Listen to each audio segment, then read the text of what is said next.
I'm back.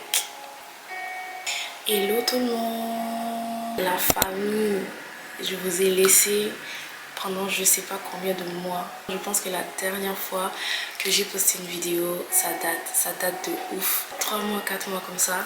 On est de retour pour une nouvelle vidéo. Je suis tellement excitée honnêtement. Déjà bonne année parce que voilà, j'ai pas pu vous dire bonne année à vous, la MIF, la famille, le S. J'ai perdu un peu mes moyens, ça fait longtemps. Mais par la grâce de Dieu, ça va revenir, vous connaissez votre go, ça va revenir.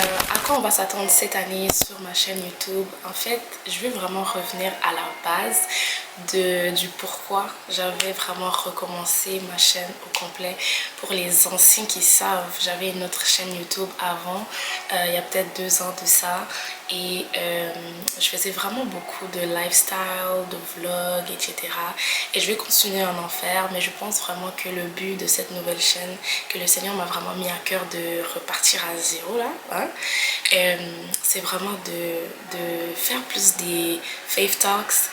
Donc on va vraiment parler de Christ ici, ok? Ça va être le safe place pour nous, la jeunesse chrétienne. On va parler vraiment de sujets qui nous touchent au quotidien. On va parler vraiment de notre relation avec le Seigneur, comment bâtir les choses sur les bonnes bases. Différents sujets en fait qui vont vraiment nous aider. Friendly, voilà, dans un vibe, voilà, on n'est pas là pour que ça soit trop lourd et tout. On est entre nous, on est c'est la famille, tu vois. Sens-toi vraiment à l'aise quand je vais aborder ces sujets-là. Ce n'est jamais dans un but de condamner qui que ce soit. On est ensemble, on est tous ensemble. Et la raison vraiment pourquoi le Seigneur m'a donné le nom, le parcours de Béni, c'est vraiment en fait pour comprendre que la vie en Christ, la relation que nous avons avec Jésus, c'est vraiment un parcours. C'est pas du jour au lendemain qu'une transformation s'opère. C'est pas du jour au lendemain que tout est changé en toi, c'est un parcours, it's the journey. Et je pense que ma vie à moi, je veux vraiment refléter Christ, mais refléter aussi le fait que être jeune et être en Christ, c'est vraiment pas facile. Mais je veux vraiment te montrer à travers cette chaîne les réalités aussi de être un jeune chrétien, mais te montrer que tu as fait le bon choix en fait, malgré les choses que tu peux avoir comme obstacle dans ton chemin. C'est un parcours, laisse-toi le temps, fais-toi grâce aussi à toi-même de tomber, te relever, de ne pas peut-être réussir de la première fois, mais de toujours te rappeler qu'avec Christ en fait, tu vas de gloire en gloire. D'abord, on ne commence rien sans la parole de Dieu, t'as capté.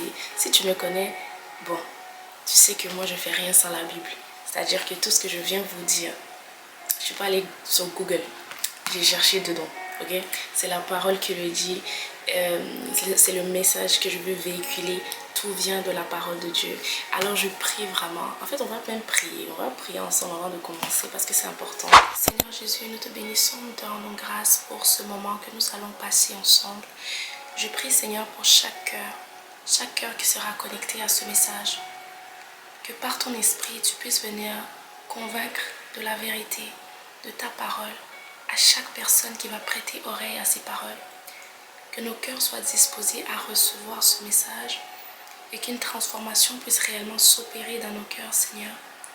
Je prie que à travers moi, à travers ces paroles qui seront libérées, que le cœur de quelqu'un revienne totalement à toi, qu'un jeune revienne totalement à toi.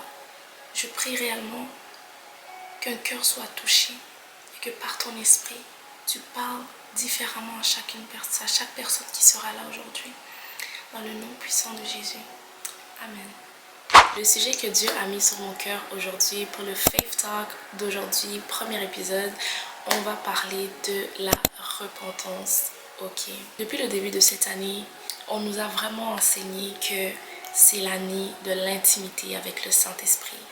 C'est l'année de bâtir réellement, mais réellement, une intimité, une proximité, mais surtout une amitié avec le Saint-Esprit. Et je pense vraiment que la jeunesse a besoin de comprendre que être en Christ, c'est beaucoup plus que juste accepter Jésus dans ta vie. Oui, tu l'as accepté, oui, tu as donné ta vie à Jésus, tu marches avec lui à chaque jour, mais est-ce que réellement tu as une intimité avec lui? Est-ce que réellement tu le places à la première place de ton cœur. Je pense que ce message va vraiment nous amener à comprendre l'essence de la repentance et comprendre vraiment à quel point il est imminent et important de revenir vraiment à ce premier amour. Reviens à ton premier amour. Reviens à ton premier amour. On va commencer par déjà la définition du mot repentance. Qu'est-ce que ça veut dire? J'ai l'impression que des fois, on est tellement apeuré par ce mot-là. Dès qu'on entend repentance, on se dit « hé, repentance ». Des fois, on prend ça avec une connotation très négative. On prend ça avec peur. Ok, repentez-vous, il faut se repentir là. Hein? Mais on va revenir vraiment à la base de ce que c'est. Et je pense que ça va nous faire vraiment du bien de mieux comprendre le message qui va être donné aujourd'hui. La repentance veut simplement dire, dans les mots plus faciles que je peux expliquer ça, revenir, changer, retourner, un changement d'attitude, un changement de comportement. Je peux dire le mot 360. C'est quelqu'un qui prend conscience de ses voies, qui prend conscience de ses mauvaises actions, qui prend conscience du chemin dans lequel il était en train d'aller et qui décide de retourner à la source, de revenir, de changer, de se retourner, faire un 360 dans son attitude, dans ses motivations, dans son cœur et réellement revenir à la source qui est Christ. En ce qui concerne le verset qu'on va utiliser aujourd'hui, Apocalypse 2, versets 2 à 5. Donc, je vais lire dans deux versions différentes pour vraiment permettre à tout le monde de bien comprendre, de bien saisir le message. Et ensuite de ça, on va décortiquer ensemble. Ok? Je connais tout ce que tu fais. Je connais tes efforts et ta patience. Je le sais. Tu ne peux pas supporter les gens mauvais. C'est une lettre en fait, un message qui avait été envoyé à une des églises dans Apocalypse. Donc, juste pour le contexte, je continue. Certains disent qu'ils sont apôtres, mais ils ne le sont pas. Tu as vu ce qu'ils valaient. Tu as compris qu'ils mentaient. Je vais attirer ton attention à ce verset 3. Tu restes patient. Tu as souffert à cause de moi et tu ne t'es pas découragé. Mais j'ai une reproche à te faire. Tu ne m'aimes plus comme tu le faisais au début. Verset 5. Souviens-toi, tu avais bien commencé et puis tu es tombé. Change ta vie et agis comme tu agissais au début. Si tu ne changes pas, je vais m'approcher de toi et je vais enlever ta lampe de sa place. Amen. La version Louis II, ça dit « Je connais tes œuvres, ton travail et ta persévérance. Je sais que tu ne peux pas supporter les méchants, que tu as éprouvé ceux qui se disaient apôtres et qui ne le sont pas, et tu les as trouvés menteurs. Je sais que tu as de la persévérance. Je sais que tu as souffert à cause de mon nom et que tu ne t'es point lassé. Mais ce que j'ai contre toi, c'est que tu as abandonné ton premier amour. » Et là, c'est le Seigneur qui parle. Tu as abandonné ton premier amour. Souviens-toi donc d'où tu es tombé. Répands-toi et pratique tes premières œuvres. Sinon, je viendrai à toi et j'ôterai ton chandelier de sa place, à moins que tu ne te repentes. Amen. Nous sommes une génération où le Seigneur a tellement béni. Dieu nous appelle à entreprendre des choses. Je vois de plus en plus des gens qui ont des projets, qui partent des entreprises. On est vraiment en feu pour Christ. On a ce zèle pour servir Dieu, pour mettre dans son œuvre tous les talents qu'il nous a donnés. C'est tellement beau à voir une jeunesse qui se lève pour Christ, pour que l'évangile soit annoncé à ceux qui sont encore loin de Dieu. Nous avons la grâce de connaître Christ. Et je veux d'abord commencer par te dire que servir Dieu, être à Jésus, être en Christ, c'est une grâce que Dieu t'a fait de le connaître. Et ça, c'est quelque chose qu'on ne doit jamais oublier. Parce que je pense qu'on est rendu tellement confortable dans notre marche avec le Seigneur. On se dit, ah, voilà, moi je suis arrivée, je suis déjà en Christ, voilà, j'ai donné ma vie à Christ, voilà, je suis déjà sauvée, quoi. Oui, tu es sauvé, mais une relation avec Dieu, ça se maintient. Un salut, ça se maintient, ça se cultive Comment? Par la relation intime que tu as avec le Seigneur Jésus. Et je pense vraiment que c'est la reproche que Dieu a en cette saison envers nous. Nous nous disons tellement amoureux de Jésus, tellement zélés pour Christ. Mais si Dieu devait réellement rentrer dans chacun de nos cœurs et regarder nos motivations, regarder qu'est-ce qui nous pousse réellement à venir vers lui, qu'est-ce qu'il dirait de nous?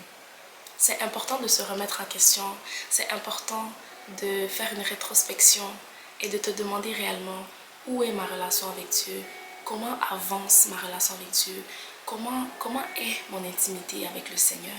C'est beau, c'est bien que le Seigneur t'a donné des choses à entreprendre, c'est bien que tu as ce projet-là, c'est bien que tu as ce rêve-là que tu es en train de mettre en exécution. Tu as tellement prié pour ce projet, voilà, Dieu te l'a donné, voilà, tu as tellement prié pour peu importe ce que tu es en train de faire comme projet, peu importe ce que tu es en train de... Que ce soit tes études, c'est une grâce que tu peux étudier dans le métier que tu as toujours rêvé. Que ce soit ton mariage, c'est une grâce en fait que le Seigneur te fait de te donner toutes ces choses-là.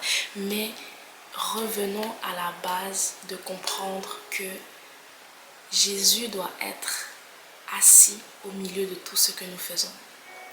Il doit être celui pour qui nous faisons toutes ces choses et par qui nous faisons toutes ces choses. Il est temps que nous comprenions réellement que lorsque Dieu n'est plus la première place dans ta vie, lorsque Dieu n'est plus la motivation première pour laquelle tu fais les choses, il se retire. Tu sais, c'est pas parce que tu es sauvé, c'est pas parce que tu es en Christ que le Saint-Esprit est celui qui te dirige.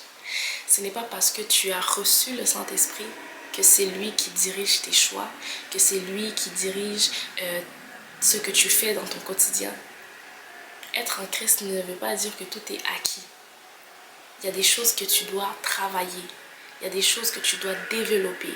Il y a des choses que tu dois cultiver pour obtenir vraiment des résultats aussi concrets dans ta relation avec le Seigneur. Ce n'est pas Dieu qui va te forcer à venir prier. Ce n'est pas Dieu qui va te forcer à venir prendre ta Bible et méditer la parole. C'est pour toi qu'il a laissé la parole. C'est pour toi, c'est pas pour lui.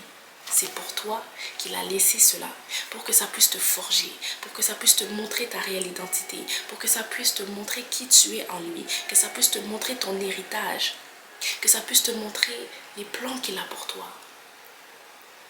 C'est un guide sur cette terre que Dieu t'a laissé. Mais on n'y prend point garde, tu vois.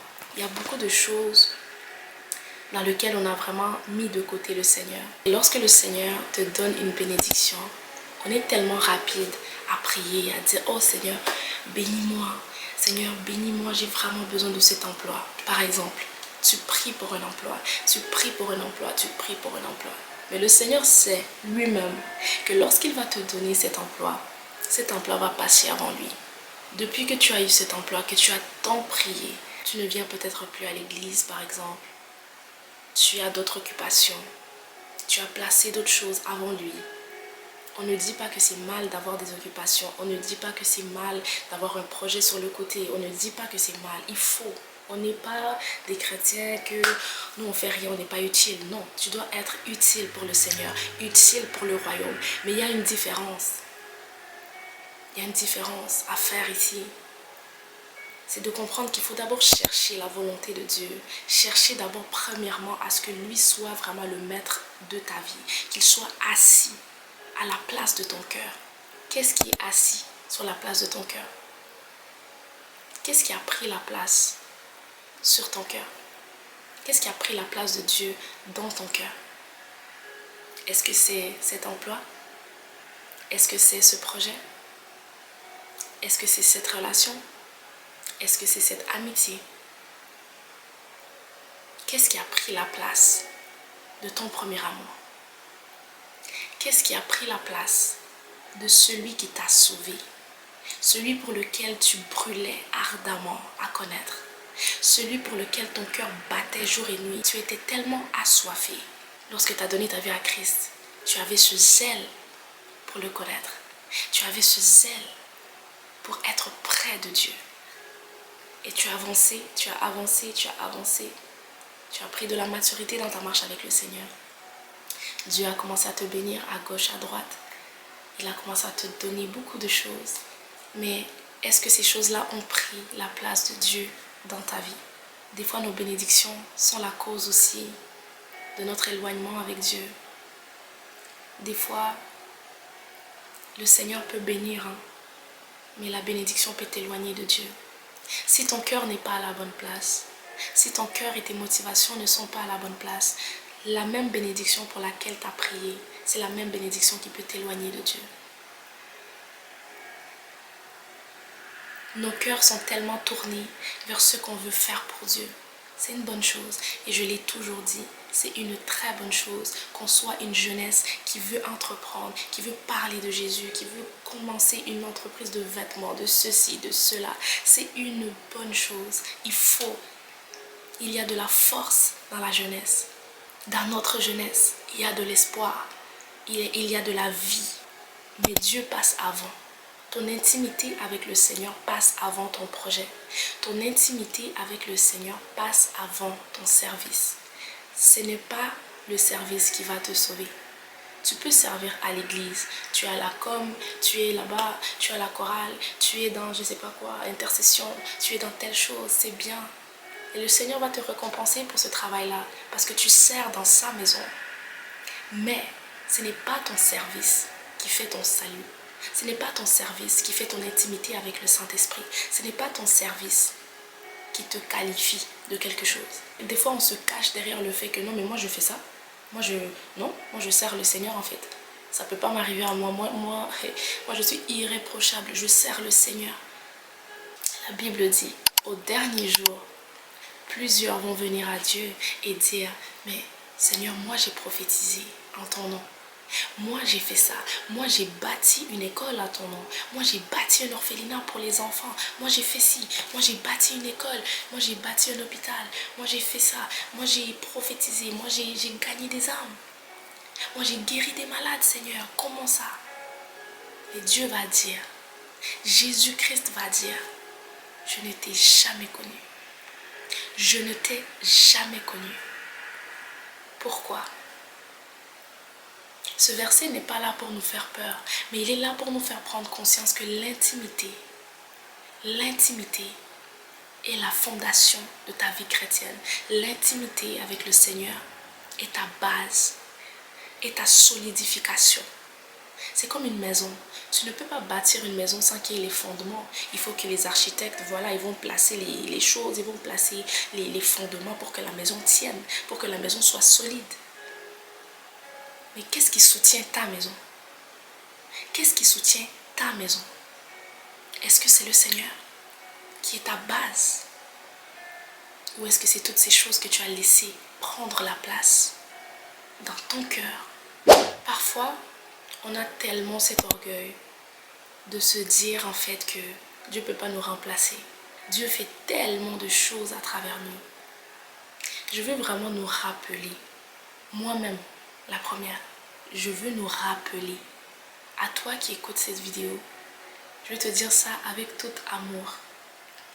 Le Seigneur n'a pas besoin de toi. Je vais t'expliquer une chose.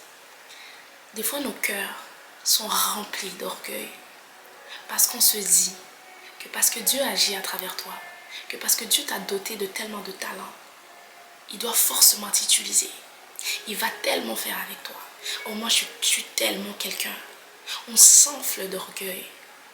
Mais le Seigneur n'a pas besoin de nous. Dieu est Dieu sans nous. Ce n'est pas nous qui faisons que Dieu est Dieu. Ce n'est pas nous, notre présence, qui fait que le Seigneur est vraiment le Seigneur en fait. Ah oui, quand on est là, c'est là vraiment que Jésus est vraiment Jésus. Non. Il est qui il est, avec ou sans nous. Le Seigneur n'a pas besoin de nous. Il n'a pas besoin de nous. On n'est pas irremplaçable. Ok? Quand ce verset dit, je vais enlever, si tu ne te réponds pas, je vais enlever ta lumière de sa place. Je vais enlever ton chandelier de sa place. On n'est pas irremplaçable. Ce que Dieu n'arrive pas à faire à travers toi, il va le faire à travers quelqu'un d'autre. C'est des messages comme ça qu'on n'aime pas entendre. On aime ça, les messages qui disent que Dieu va te bénir. On aime entendre que non, Dieu va te donner les finances. Dieu va te donner le mariage. Dieu va te donner des bénédictions, le travail, les projets, l'entreprise. Ah, là, on est rapide à dire Amen. Là, on est tous là, on est dit Amen, Seigneur, je reçois. Mais qui ouvre réellement son cœur pour les messages de repentance? Qui ouvre réellement son cœur pour changer aussi tes voix? Qui ouvre réellement les oreilles pour entendre la parole de Dieu et décider radicalement que moi, je dois changer ma manière de faire. Je dois changer mon comportement. Il y a des décisions qui doivent se prendre radicalement. Tu as accepté Jésus, mais il y a des choses qui vont nécessiter que tu dois abandonner. Venir à Jésus, ce n'est pas juste rentrer dans ton héritage et puis tu t'assois là et tu dis « Ah, Christ a déjà tout accompli sur la croix pour moi. Je suis sauvée en fait. » Non. Non. Pour que tu puisses avancer avec le Seigneur, ça demande une certaine consécration. Pour que tu puisses avancer avec le Seigneur, ça demande que tu abandonnes quelque chose. Qu'est-ce qui prend la place de Dieu dans ta vie? Rappelle-toi au début de ta relation avec le Seigneur. Rappelle-toi à quel point au début de ta marche, tu étais amoureux ou amoureuse du Seigneur Jésus. Fais vraiment une évaluation. Qu'est-ce qui a changé? Dieu veut faire des choses à travers toi. Mais ça commence d'abord par l'intimité. Une personne peut avoir l'onction, mais l'onction ne veut pas dire que tu as l'intimité avec Dieu. Tu as reçu le Saint-Esprit, donc il peut opérer à travers de toi. Dieu ne se répand pas de ses dons. Ce qu'il t'a donné là, il ne va pas venir retirer ça et puis toi tu étais bon pour telle chose. Ah, je retire, c'est fini. Non. L'onction peut être là, mais l'onction n'est pas signe que le Saint-Esprit est avec toi. L'onction n'est pas signe que le Saint-Esprit est celui qui dirige tes pas. L'onction n'est pas signe. Tu peux parler aux nations, tu peux faire tellement de grandes choses pour Dieu. Tu peux avoir tellement, mais tellement de choses sur cette terre que tu fais pour le Seigneur. Et c'est bien.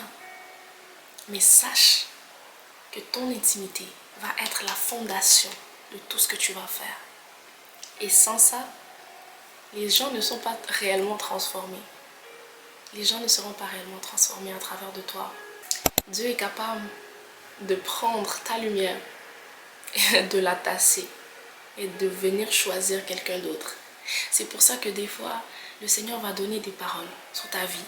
Il va donner des prophéties, il va donner des choses. Mais à cause souvent de notre désobéissance, à cause souvent de notre manière de vivre, certaines choses ne s'accomplissent pas dans notre vie. Ce n'est pas parce que Dieu est un menteur. Il m'avait dit, mais comment ça s'est pas arrivé? Ah, Dieu m'a menti quoi. Vraiment, il avait parlé sur ma vie en 2023.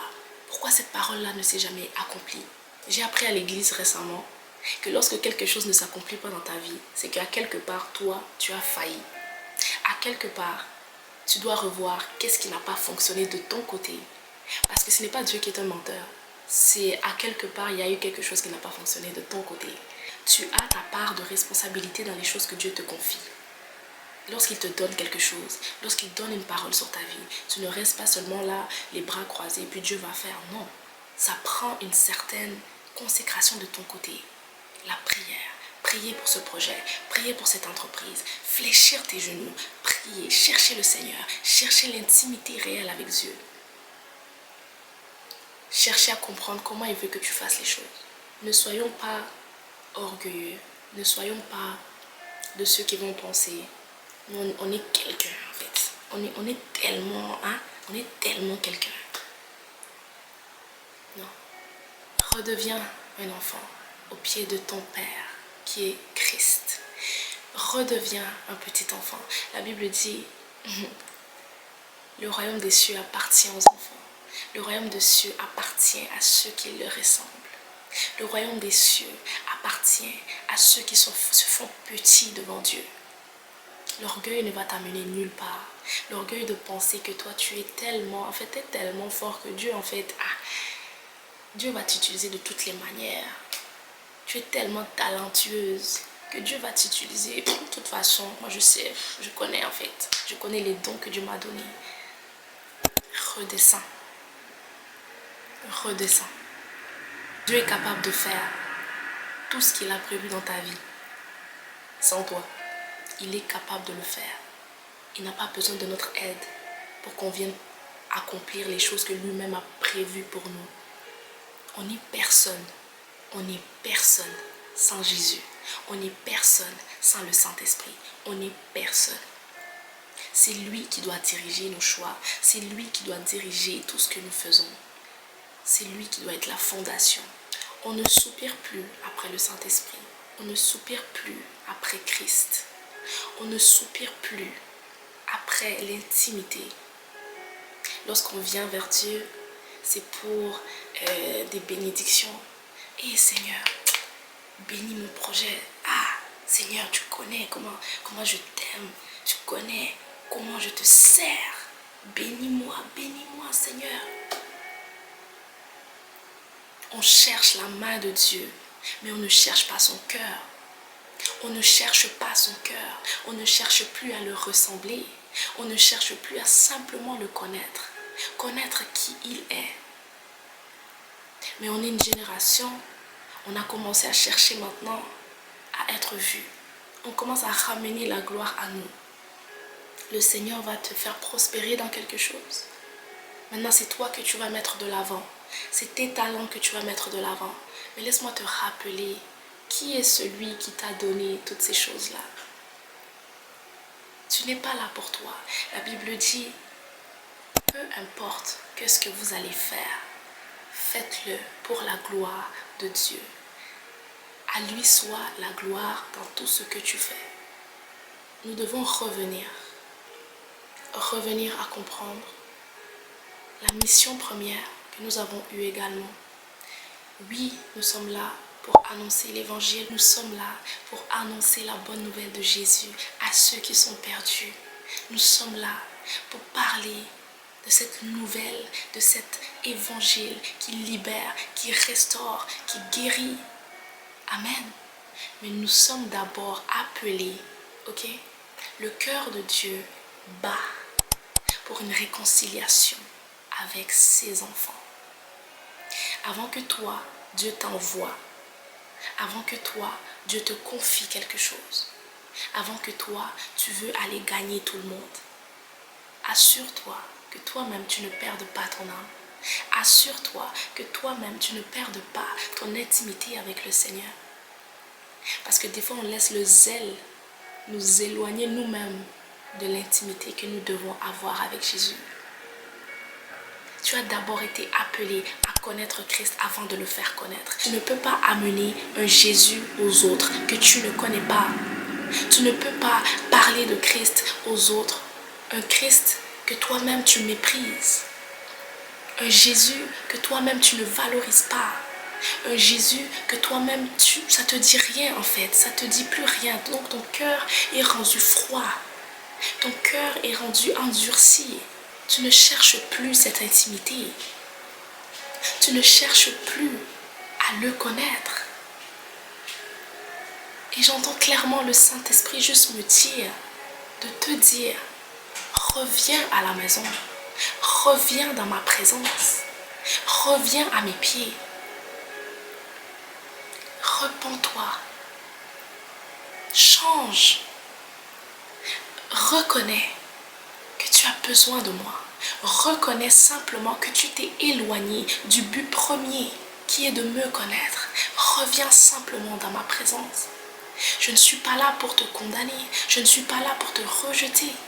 Je suis là, tu es mon enfant, tu es ma fille, tu es mon fils. Reviens simplement dans ma présence. Le Seigneur veut une génération consacrée à lui. Tu sais, c'est pas Jésus qui va venir te forcer, t'attraper là. Il va t'attraper puis te dire, consacre-toi, hein. Prends ça au sérieux. Prends ta relation avec Dieu au sérieux. Le Seigneur ne va jamais faire ça. Il force personne. Il ne force personne. De la même manière qu'accepter Jésus, c'est toi qui dois faire le choix de t'abandonner et de venir à lui. De la même manière que te consacrer à lui, marcher avec lui. C'est un choix que tu dois faire. C'est un choix que tu dois dire que non, moi, je décide d'être parmi cette génération qui va réellement cultiver l'intimité avec Dieu pour que des vies soient changées à travers de moi. C'est l'intimité qui va t'amener à toucher des vies. C'est l'intimité qui va t'amener de gloire en gloire dans ta vie. Reviens à ton premier amour. Reviens à ton premier amour. Le Saint-Esprit veut seulement te connaître. Il veut simplement bâtir cette intimité avec toi. Il veut simplement demeurer avec toi, te parler. On le met de côté dans tellement de choses. Mais si tu savais que dans les plus petites choses, le Saint-Esprit veut que tu l'inclues. Les choses les plus banales, c'est-à-dire que, tu sais pas trop quoi porter. Demande au Saint-Esprit. Saint-Esprit, aujourd'hui là, je sais pas trop comment m'habiller, je sais pas trop. Il va te dire, prends ça. Ça pourrait être bien. Agence cette couleur avec cette couleur. Le Saint-Esprit est une personne. Le Saint-Esprit est une personne. Le Saint-Esprit n'est pas un oiseau. Il n'est pas une colombe. Il n'est pas un feu. Il n'est pas là que pour chasser des démons, pour te donner l'onction. On pense au Saint-Esprit seulement quand c'est le temps de Rekabakaya, je chasse les démons, je brise les chaînes dans ma vie. On le voit comme cette chose. Il est là juste pour nous libérer des chaînes de nos vies. Non. Le Saint-Esprit est une personne à part entière. Le Saint-Esprit n'est pas la plus petite personne de la Trinité. Le Saint-Esprit est Dieu. De la même manière que Jésus est Dieu, de la même manière que Dieu le Père est Dieu, le Saint-Esprit est Dieu. Il n'est pas une petite personne à mépriser. C'est l'Esprit de Dieu qui t'a été donné pour t'accompagner sur cette terre. C'est le Saint-Esprit qui t'a été laissé, donné tout au long de ton parcours sur cette terre. Lorsque Jésus devait retourner au Père, il a dit, il est préférable pour vous que je parte afin que le Consolateur vienne, afin que celui-là vienne, le Consolateur, le Saint-Esprit. Alléluia. L'Esprit de vérité qui conduit dans toute la vérité, qui convainc les cœurs, qui change les cœurs, qui guérit les cœurs, qui guérit les malades, qui guérit les blessures, qui restaure, qui console nos âmes. Le Saint-Esprit est une personne. Ceci n'est pas un message de condamnation. J'ai la joie d'en parler parce que je trouve que dans la jeunesse, il y a beaucoup de sujets qu'on évite, beaucoup de sujets qu'on ne veut pas parler parce qu'on voit ça comme c'est tellement tabou, c'est tellement lourd. Mais en vérité, ce message que je viens te parler, c'est une libération, c'est une joie. Parce que moi, je me dis non, notre jeunesse doit réellement connaître Christ. C'est bien tous ces titres-là.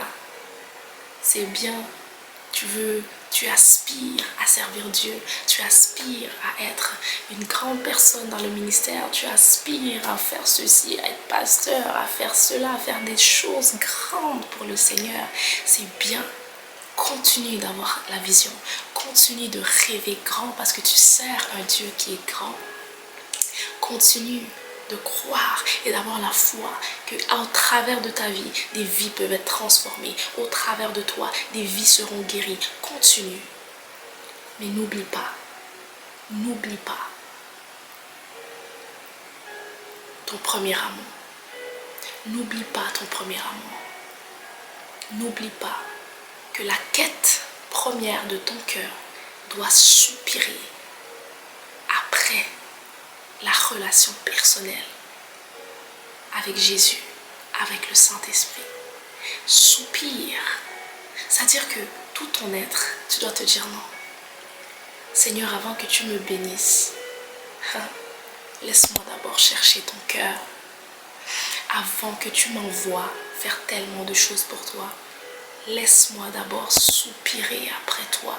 Soupirer après toi. Soupirer après une transformation dans mon cœur pour te ressembler. Soupirer après ton amour. Soupirer après mon identité en toi, Jésus.